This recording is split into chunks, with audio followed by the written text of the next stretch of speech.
Hi guys, Joe here and welcome to 750 Gaming.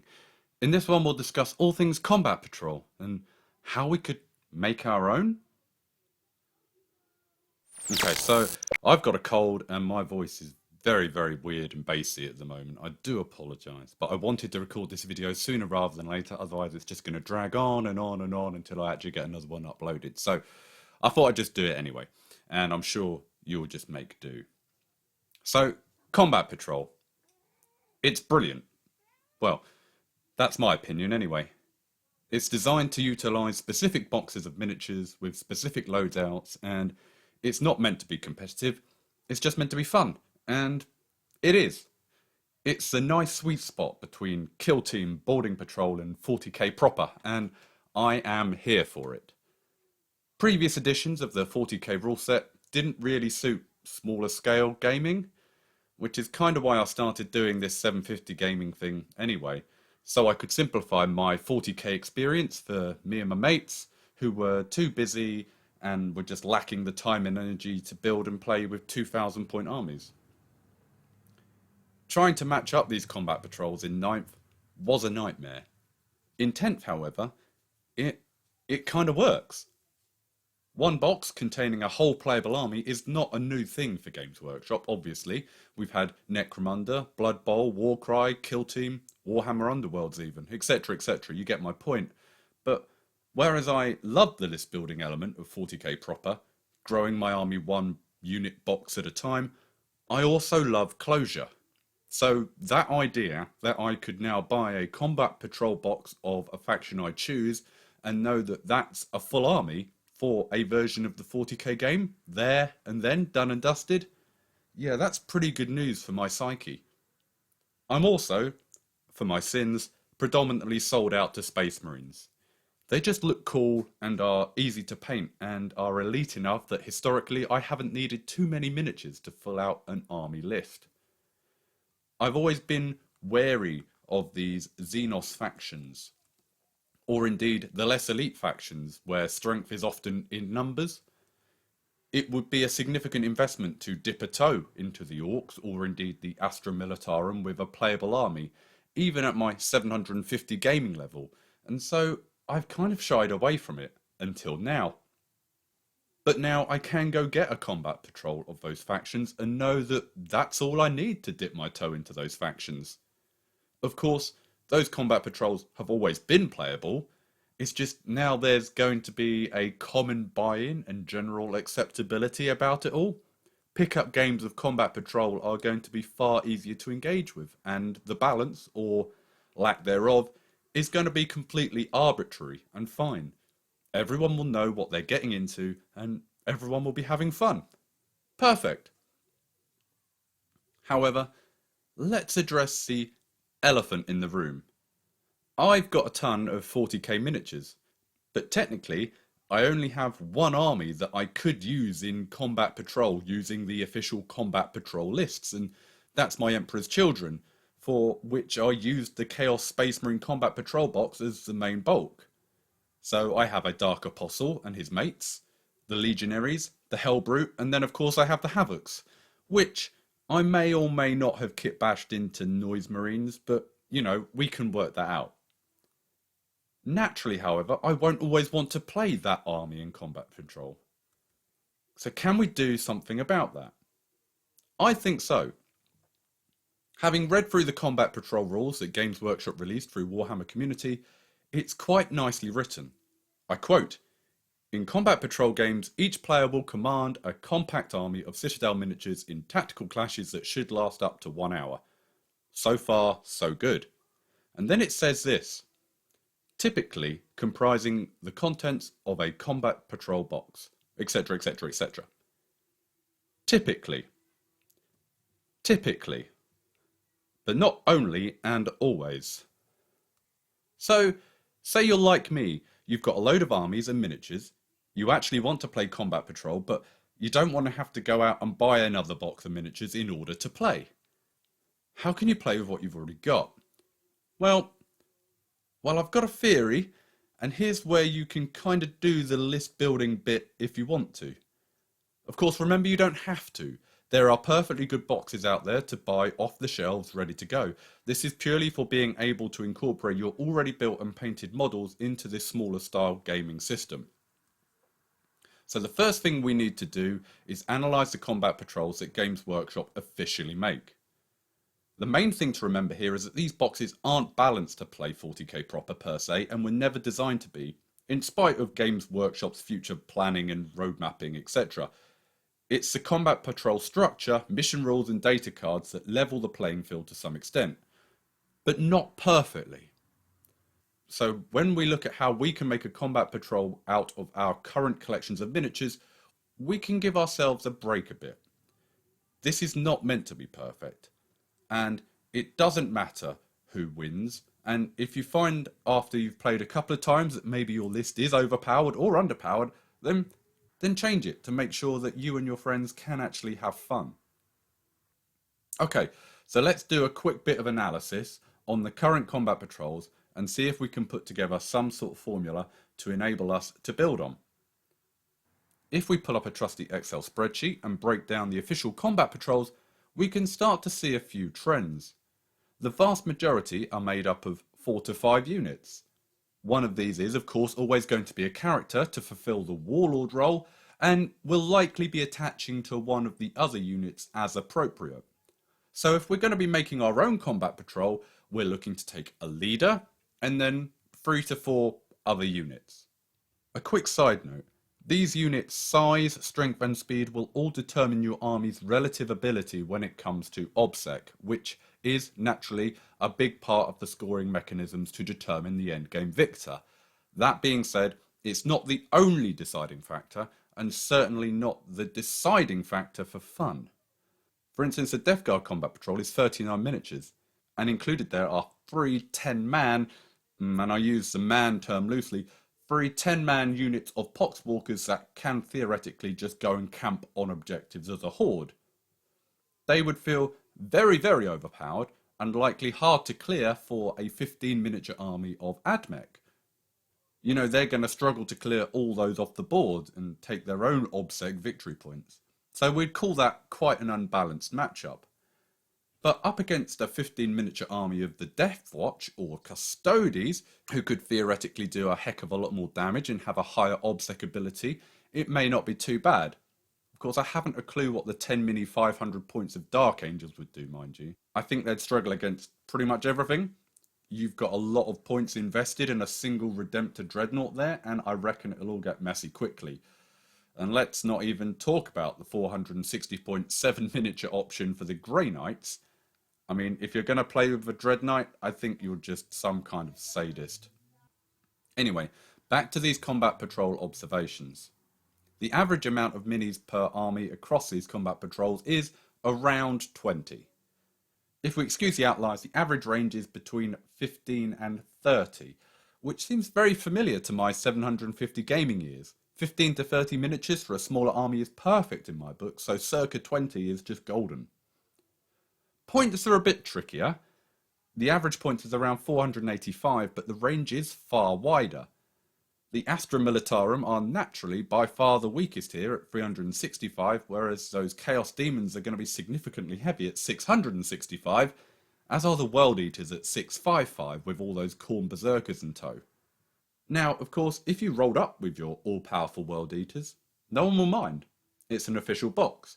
It is what it is. We all know what we're getting into.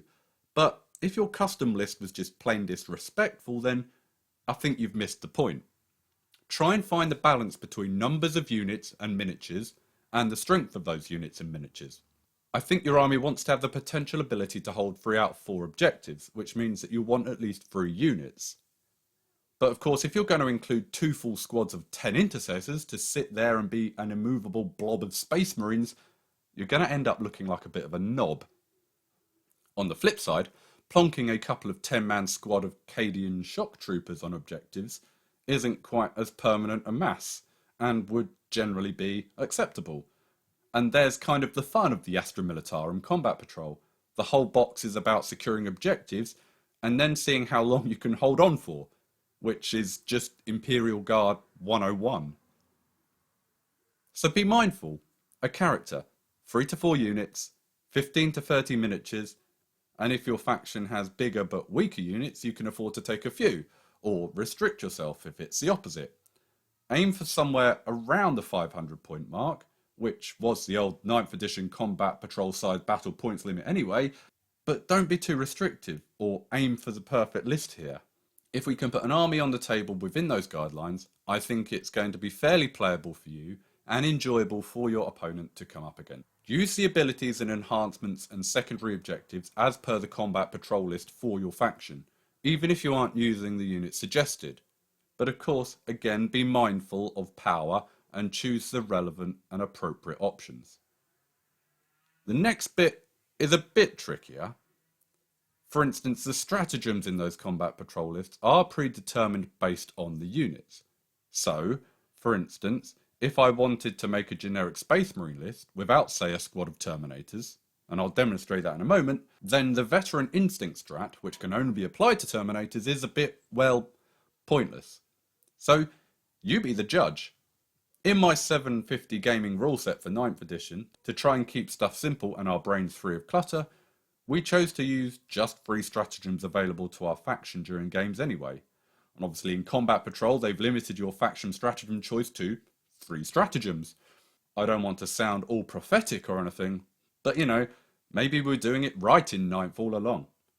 Anyway, be reasonable, and if the faction strats in your Combat Patrol list don't apply with your army, swap them out.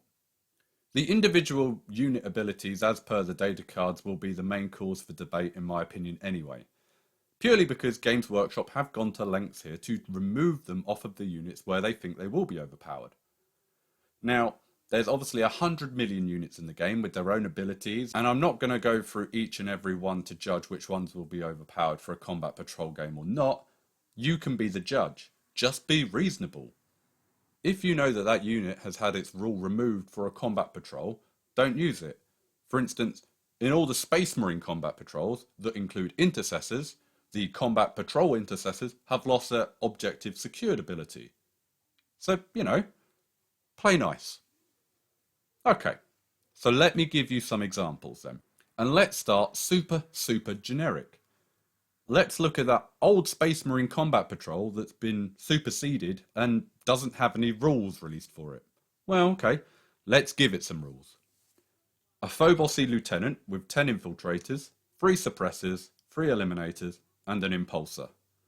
And you'll likely be splitting the infiltrators and attaching the LT and popping them in the hover tank. 18 minis at quite a strong sounding 525 points, compared to the new super Space Marines of 12 minis for 480. But a lot of the combat patrol games I've seen between Strike Force Octavius and the Vardengast Swarm have all ended in Tyranid victory thanks to their strength in numbers, even though the points would suggest otherwise. So maybe a bit more oomph isn't actually overdoing it here. It's certainly comparable to the Blood Angels combat patrol at any rate. I reckon you can keep Shoot and Fade on the LT. I think the infiltrators can keep the situational Omni Scramblers ability, but then they would drop all the other war gear abilities. The limbs are limbs. You're probably going to be playing all with sniper rifles anyway, so you'll be dropping reposition under covering fire by default and likely mark the target for power reasons. You're also probably dropping suppressing fire on the suppressors, which I appreciate defeats the object of their existence name-wise, but it is necessary for the next bit. In lieu of a captain, you'd have to take shock tactics as a secondary, and you're probably taking Oathsworn Determination here as the enhancement. You'd need to drop the Veteran Instincts, like I said, and replace it with one of your choice. In this case, I think you'd choose Storm of Fire, and give a buff to your now non-suppressing suppressors with some Ignores Cover ruling. And that will work. So, yeah, if you've bought that combat patrol, fear not. I reckon you can still use it. Then let me give you some examples of some other Space Marine combat patrols that I'm going to play from the catalogue of plastic upon my shed shelves. Firstly, my also as generic as they come Red Hunter Space Marines. Originally a 750 point army that got messed around a bit as we evolved editions, though in fairness that's the same for all of my Space Marine armies. Though we've still got enough minis and units here to make a playable combat patrol with. First off, let's pick a leader. I've got a couple in my Red Hunter's army to choose from, and I'll probably pick my Phobos Librarian, though for the purposes of combat patrol, we'll call him just a normal Primaris Librarian. Add in my 10 Intercessors, my 3 Eliminators, and my 3 Blade Guard, and we've got 17 miniatures at 460 points. Again, that's somewhat comparable to the Blood Angels Combat Patrol, and that's also led by a Librarian restricted to the Mental Fortitude ability, so that will work here. As per other Combat Patrol lists, the Intercessors will lose their OBSEC special ability to level the playing field a bit, and as per the OG Space Marine Combat Patrol, the Limbs Mark the Target ability is probably a bit OP for Combat Patrol, and Reposition Under Covering Fire is a bit too situational. So we'll drop those. But the Blade Guard can keep their reroll hit rolls of 1, though they probably don't need to keep their reroll their invulns. Again, I'd probably take the Oathsworn Determination enhancement here to increase the OBSEC to make up for the lost ability on the Intercessors. And again, the Wrath of the Emperor is irrelevant. So we'll use Shock Tactics again, which will work fine. Lacking Terminators, we'll be replacing Veteran Instincts here too, and instead let's take Squad Tactics for a bit of jiggery pokery fun. And do you know what? I think that'll be that. I'm tempted to include my Inquisitor for an additional 55 points and possibly split the Intercessors in two with a leader each. That would be 515 points and on a par with the Space Wolves Combat Patrol. So, either way, it's about right, I reckon. And then my White Scars. Now, that's going to be interesting. Codex compliant as per the last two armies, but very different thematically. You've got to have some bikes, really. Theoretically, a captain on a bike, aka Khan on a bike, with 3 outriders around him with the Oathsworn Determination, could be quite strong. And that way, I'd let the captain keep Swift Assault. Though, Champion Duelist could make for some fun shenanigans. The Outriders would have to lose Turbo Boost on a small table, but I'd then include another 3 Outriders on their own to give a bit more tactical flexibility. An Assault Intercessor squad sans ability and a Librarian attached but keeping Mental Fortitude again would be enough fun and games here for 485 points. It is just 13 miniatures, which would seem to be on the weaker end number-wise, but it would still be 3 units after attachments, and the speed and stayability of the Outriders should allow them to take objectives early and maybe hang on. If not, at least they could plough into stuff already on objectives and try to take them away. Far more flexible than 500 points of 10 Dark Angels, anyway. If we think El Capitan Biker Boy is going to be a killing machine, then we could theoretically take Wrath of the Emperor here. Yeah, alright, why not? Again, dropping Veteran Instincts and replacing it with Honour the Chapter, that should make this army a bit more hardy and dangerous compared to their limited number. I like how these 3 armies could work quite happily in combat, and it's a safe formula for applying it to any of your miniatures that you want to take. For instance, those Emperor's Children. As I've already mentioned, being predominantly a combat patrol as they are, just with a Demon Prince for bigger boys play, they are pretty much bang on as is. The issue is my Havocs come Noise Marines. Theoretically, the Noise Marines are going to be weaker, so I'll probably let them keep their Riotous Cacophony ability, and that would be 19 minis at 525 points. Arguably a bit more balanced than the 575 they would have been had they still been Havocs. The Combat Patrol faction strats are okay here, which makes sense. Hateful Exhortation feels much more fun than Infernal Blessing, and likewise we'll take Champion of the Dark Gods as the secondary. I've also got my Black Templars, which are very non-traditional relative to the official Black Templars Combat Patrol, but they are in the process of a redo at the moment, so I'll probably do a separate video on those as and when. And I also have a melange of recycled and reused Necrons that would be very hoardy and swarmy, and I'll do a video on those at some point too. And so that's how I'll be playing Combat Patrol to begin with. It's like an almost official rule set for 750 Gaming. Thanks Games Workshop, you saved me writing one up. And here's my joy. I've essentially got 5 complete armies for a legitimate small-scale gaming system. I will continue to build these armies, of course. They'll all need bringing back up to 750 points, obviously, and I'll probably rebuild my Black Templars back up to 1,000, and will likely end up including more conventional units in the process. But I don't need to right now. I can play with what I've already got. Oh, but when I do want to dip my toe into some of those other factions, I can just go get a ready-made box of plastic that's, good to go. So I'm a very happy gamer right now. But the question is, are you? Do you like Combat Patrol? What are your thoughts? Are you going to try and pop together your own from your already existing collections? Are you going to dip a toe into another faction? Let me know in the comments section below, as I'm always interested to hear what you have to say. And as ever, I hope you'll join me next time. Thanks for watching. Let's go!